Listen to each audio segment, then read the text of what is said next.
think that would definitely be the case. All right, grab a seat, everyone. Make sure you have paper, pencil, and a board. I think that's everyone. We've got plenty of seats in green and in blue, so feel free to grab a seat. No need to move boards, just grab paper. How's our day going so far, though? Great. Okay, I got one great, and everyone else is still waking up. All right, fair enough. Well, welcome to the Animation Academy. My name is Josh. I'm a Disney artist here, and I'm going to be teaching you how to draw a really special character in this class. In honor of the 100 years of Disney, we've handpicked certain characters that represent either big turning points for the company or just landmark films. And the film that we're going to be drawing a character from could not be more iconic. It was the first Disney animated film. Does anybody know what it is? Snow White. Snow White and the Seven Dwarfs. We're going to be drawing Snow White in this class because, again, it doesn't get more classic than Snow White. Before we get started drawing her, though, a few things to go over. On your way in, you met my friend Katie. Everyone say, hey, Katie. Hi, Katie. Katie's also a Disney artist. She's going to be helping us out. And she's also showing you where to exit. Take a look at the 3 doors you entered through. Any lead out, but the one on the far right is the easiest to get out of. Now, are any of you first-timers at the Academy? Never been here before? Okay, so a handful of you guys. All right. For my new artists, just know we are missing erasers on our pencils. So the way we're drawing here might be a little out of your comfort zone, a little different than what you're used to, but we really don't need erasers because we're drawing how animators draw. It's called rough sketching. Animators, especially professional animators, they don't often use erasers unless they're specifically instructed to go back and do cleanup work. So they start off very light with their drawings, so that way the mistakes aren't noticeable. Later they go back and they darken in only the things they like. So often you'll look at a finished drawing and you can still see the initial lines they started with, even if they're light and sketchy. So that's what we're doing here. We're drawing like animators. Are you ready to draw Snow White? Yeah. All right, let's get started. We're going to start with a circle in the center of our page, light and sketchy. Cannot emphasize that enough. I'm going to start with a circle, maybe the size of a baseball or an orange on my page. And your page is actually a lot bigger, so you could definitely draw bigger if you want. But my advice is to not only work lightly, but to keep building on that shape until you get one you like. It's really hard to get features perfect on your first go. Now, we also use something called construction lines, which is where we place in these lines so we know where to place in our character's features. I'm starting with a vertical line going right through the center of my circle, just dividing it in half. And then her eye line is low. She's a young character, and she's also got like a more youthful face, like a baby face type of design. So I'm going to add in this eye line like 90% of the way down that circle there. But her face is not a circle. We need to bring down a jawline for her. The way that I like to start this is where those construction lines are meeting the circle. That's basically where like the temples on the side of her head are, and that's going to be one of the more narrow parts of her face. So I've just slightly carved into that circle there with some curved lines. And then I'm going to pull from those lines to help me bring down her chin, which is like a letter J curve on each side that meets in the middle. You really want to make sure you're not making her face too long or too slender, because that might either age her up or make her feel like a different character. She's a very round, soft character. Now, I'm also going to place in her neck, and from this perspective, we're not going to see like her entire neck elongated, so I'm just going to bring down 2 little curved lines on each side here. Now, something I love about animation is it kind of serves as like a time capsule for the era. No matter, even if they're trying to make a timeless story, it's still going to feel like a product of that decade, both on like the values or the themes in the film, but also the designs of the characters. And Snow White's a great example of that. In this story, they were doing their best to tell a timeless story that is supposed to be this fairy tale that's hundreds of years old. But when it comes down to it, Snow White is very much influenced by animated characters and Hollywood stars of the 1930s. Her hairstyle, her makeup style, her way of speaking, it's very much influenced by the fads of the era.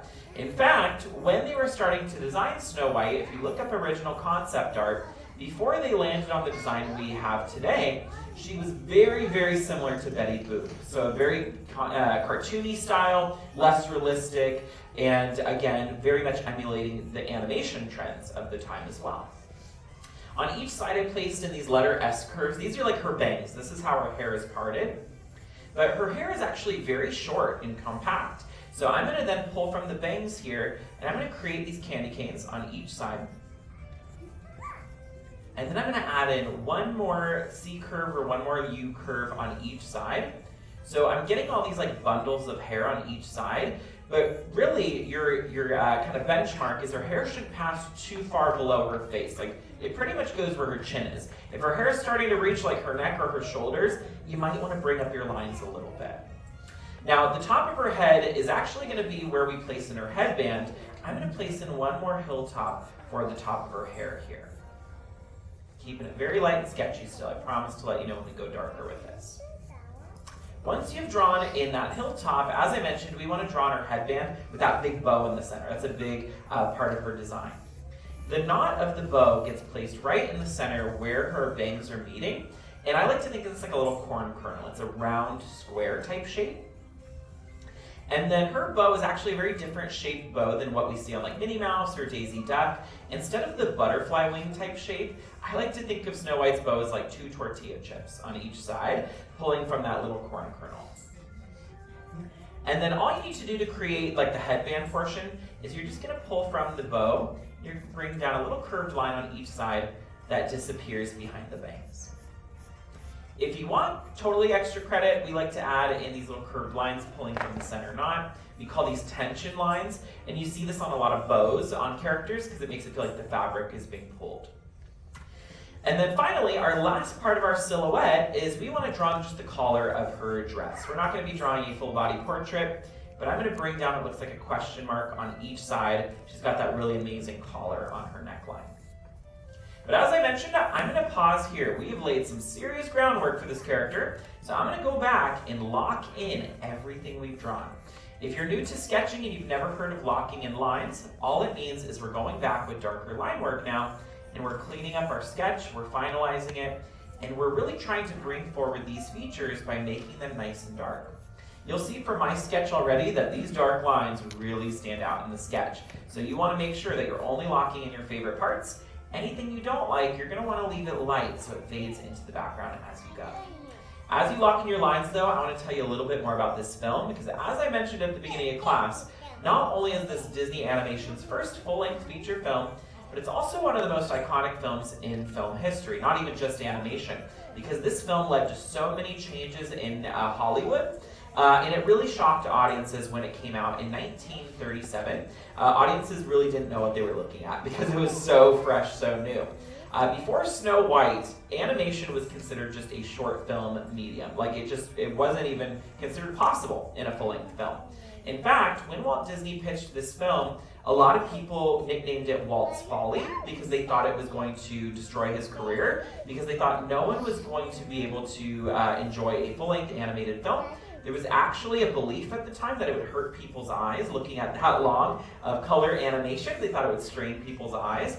And so there was like so many reasons why people were advising him against this. They just thought, you're nuts for doing this. In fact, this film was also incredibly expensive to make. At the time, a huge blockbuster would have maybe had $1 million budget on the film. And Walt Disney blew past $1 million, and the film wasn't even halfway done. So he was really spending a lot of money on this film. And he basically bet all of his finances on this movie. That's how much he believed in this project. When he was about halfway done, as I said, he was already at that $1 million mark. And he had to go beg the banks to let him finish the movie and to loan him money. And so a lot of people thought, again, you're crazy. They're never going to give you this money. It's just unheard of. And so he thought his best bet to getting them to loan money was to show them what they had done so far on the film. So he showed all of the bankers the first half of Snow White and the Seven Dwarfs, and by the time they were done with the screening, they said, how much money do you need to finish the film? They said, this is going to change film forever, and it basically did, because animation now is a huge part of our film market, not even just at Disney. This film, as I mentioned, also led to many other firsts. This film was the first film to get a soundtrack. This movie is why we have soundtracks today, because people thought the music was so amazing, they wanted to own it for themselves. This was also the first film that had merchandise ready to go on premiere day of this movie. The way it used to work is only if a movie became a hit and then if there was a demand for it would they make merchandise. But Disney, if you know Disney merchandise, they're always on it. And so people could essentially walk out of the theater seeing Snow White for the first time and they could immediately go buy some Snow White merchandise. That was, again, unheard of at the time. One more thing that was really influential about this film, it was the first film to ever use storyboarding. And if you're not familiar with storyboarding, it's a lot of times when a film or a show, commercial even today, is being made, artists will sketch out basically a visual script for it, so that way they know scene by scene what it will look like, the staging, the camera work. That had never been done before, Snow White. They were just kind of winging it, to be honest, or it would maybe be written down in notes. But Snow White did that, and because of how influential that was, now that is the standard for live action films, animated films, commercials, music videos, anything that is filmed or a form of entertainment uses storyboarding today. So again, pretty incredible. We're about halfway done with Snow White. Are we having fun? Yes. Okay, we're having fun so far. I'm gonna be honest, she's a challenging character. So if you're like, this is kind of hard, don't be scared. Again, she is more challenging. But usually when you start to draw in the face of the character, you start to see them come to life. So if you're not sure about your sketch, hang in there. I'm sure you'll start to see her soon. I'm going to start with Snow White's nose, which gets placed at the very bottom of the circle. Something interesting about her nose is it's drawn sometimes very differently depending on who's drawing her or the angle she's at. I actually am drawing her nose by placing in a tiny little nostril, which is like a rainbow, and then a little parentheses here. We're drawing her head on, but that's actually a 3/4 view of her nose, which is kind of strange. But that's something that's nice about hand-drawn animation, is sometimes artists cheat because it's a little bit more visually appealing. Because if you watch Snow White and you pause it on a scene where she's looking front-facing, she actually just has a Voldemort nose. She just has 2 little nostrils and no shape for her nose drawn in at all. So the way that we drew it is actually sometimes a more appealing way to see her design. I'm starting with the top of her smile here, and she kind of has a soft smile. So I'm not going too deep with this letter U shape. It's a little bit more on the flat side. And then I've drawn in little creases at the ends. And then for her smile, I'm starting off by sketching in the outline of her teeth. So again, think soft smile, not really big and expressive. Right now, her mouth is going to look a little strange. That's okay. For her top lip, though, she has what's known as a Cupid's bow, which means she's got an indent in her top lip. And what might be easier for you when you're sketching it out is you might just want to keep going over and over with your pencil, like you're locking in your lines, as you draw in the lip shape. You don't need to draw in the outline first and then lock it in. So again, I'm making it a little bit darker, a little bit thicker, and I'm making sure there's that indent in the top lip. Bottom lip is way easier. It's just a letter U shape, and we're just going to make sure the bottom lip feels a little bit more full. Now, does anybody know what the most important feature on a character's face is? The eyes. Yeah, that's how a character comes to life. That's how we recognize them. So for Snow White, that's really going to be the feature that brings her to life. Now, as I mentioned, she's very influenced by characters of the time. Betty Boop is, again, an influence, though Snow White's style is much more realistic than Betty Boop. And that was something that Walt Disney really wanted to push for, because he, before Snow White, was working on what's called the Silly Symphony shorts, which many of you have probably heard of. They're the color short films with music, like Three Little Pigs, for example. And those short films were often used as tests for things they wanted to implement in their full-length features. So there's actually an animated short called The Goddess of Spring, which was one of the first times that Disney wanted to animate like a more realistic type human. And if you go back and watch that short, the animation is actually kind of scary because they had not studied anatomy to the degree they did for Snow White. And so basically the Goddess of Spring moves like a noodle. Like there's just like no bones, she's just like flowing.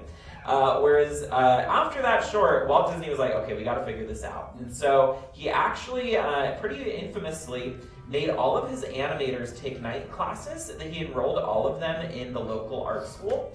And so their schedule would basically be they would spend all day working at Disney on Snow White, and then as soon as they clocked out, they had to go take night classes all night to make sure that their art was just getting better and better and better, because there was a huge leap in what was required of them from the Silly Symphonies to Snow White.